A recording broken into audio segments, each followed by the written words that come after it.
Welcome to the demo of a set of 3 enhancements released to all Sophos email customers today. In this video, I will demo them one by one. First is the demo of an enhancement in external subdomains in email policy. When you use wildcard to include or exclude subdomain in external tab of any email policy, you can choose to match either the first level subdomain or all the levels of subdomain. This capability is available in all types of email policy, email security policy, data control policy, and the secure message policy. Let me first show you how to configure it in your policy. In this policy, when I enter start.domain.com, by default, the first level of subdomain is set to be matched.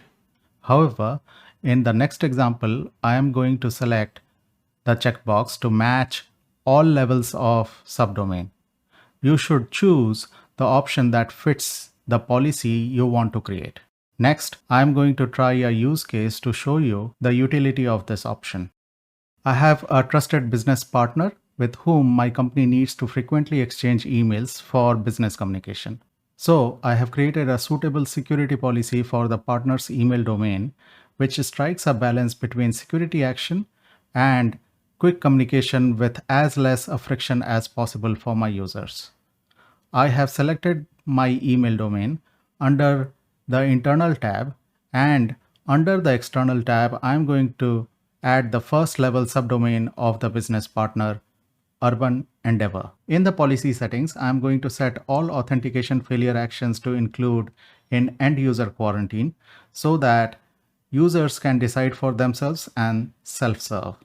Under anti-malware, I'm going to allow the unscanned emails to be delivered, tagging the subject to help my users make the right decision. Including in user quarantine and tagging subject are going to be the theme across this policy. For example, in anti-spam 2, I'm going to put the confirmed spam in user quarantine, deliver the bulk, and subject tag the suspected spam, which is set to the lowest level L1. Impersonation is set to add a similar banner, and malicious URL email is set to be included in end user quarantine. Now I am going to save this policy. To see this policy in action, let me send an email from the mailbox of Joseph Williams, who is a support staff of business partner. Although this is an innocuous looking email, I have drafted it to trigger anti-spam heuristic rules that will mark it a suspected spam. The email is sent.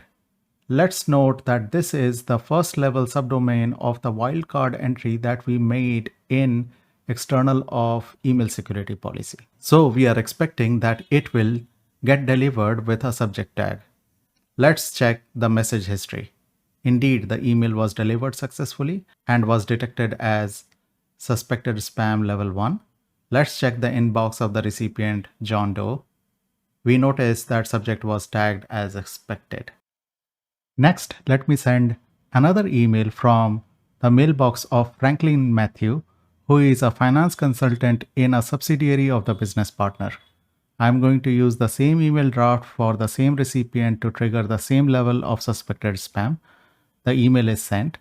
Let's note that this is the third level subdomain, unlike the first level that we configured in the wildcard entry in external of the email security policy. So we are expecting that this email will not match the policy. Let's check the message history. As expected, the email was detected as suspected spam level 1, but was quarantined unlike the previous email. Let's check the policy which was applied.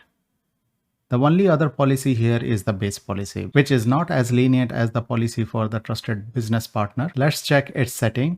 The suspected spam is set to quarantine and its detection level is set to L3. Now let's change the policy for the business partner to include all levels of subdomain and save it. Again, I'm going to use the same email draft from the same sender Franklin to the same recipient to trigger the same level of suspected spam. The email is sent. This time we are expecting that this email will match the business partner policy. Let's check the message history. Indeed, the email was delivered successfully and was detected as suspected spam level 1. Let's check the inbox of the recipient John Doe. We notice that email has arrived. Its sender is Franklin and its subject is tagged as expected. The second demo is of the new format of Quarantine Summary, which is designed for better viewability and readability on both mobile screen and the screen of a laptop or a PC. I'll also demo how to revert to the legacy format of Quarantine Summary, which we don't recommend. Let me start by showing how the new Quarantine Summary looks on a mobile screen. Every detail of the message can be seen clearly without any clutter.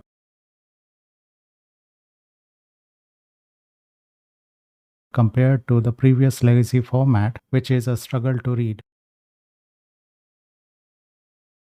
Even on the screen of laptop, the previous summary format packs information too close together, presenting a challenge for the reader.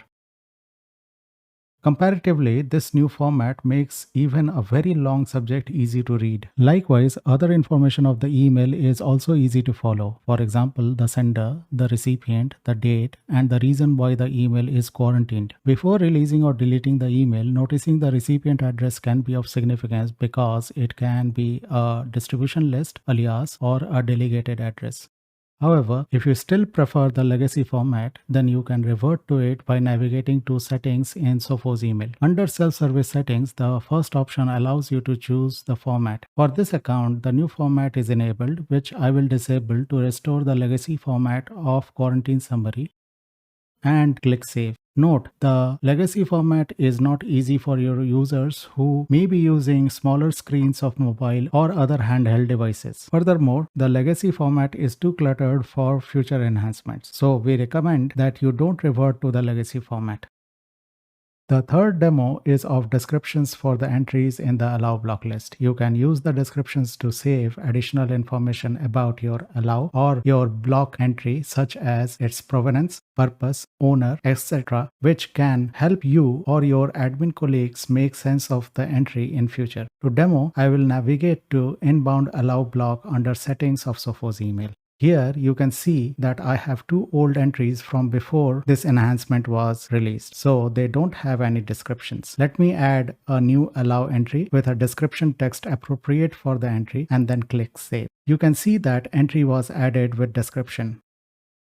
I can also import CSV file containing entries with description. For long description, you can hover over it to view it completely. And you can also sort the list by any of the fields, including description. With that, we have come to the end of the demo. Thank you for watching.